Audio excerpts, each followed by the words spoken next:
रामकृष्ण हरी. संत ज्ञानेश्वर माऊली महाराज हरिपाठातील अभंग. हरी उच्चारणी अनंत पापराशी, जातील लयाशी क्षण मात्रे. तृण अग्नी मेळे समरस झाले, तैसे नामे केले जपता हरी.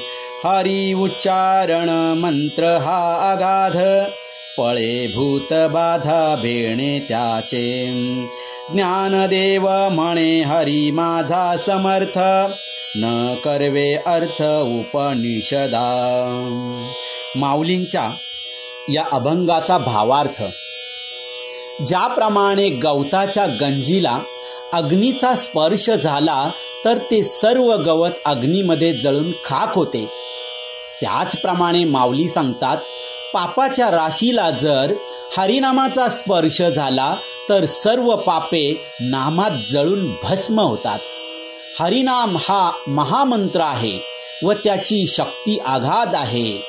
पुढे माऊली सांगतात, नामाच्या उच्चाराने जीवाची भूतबाधा नाहीशी होते.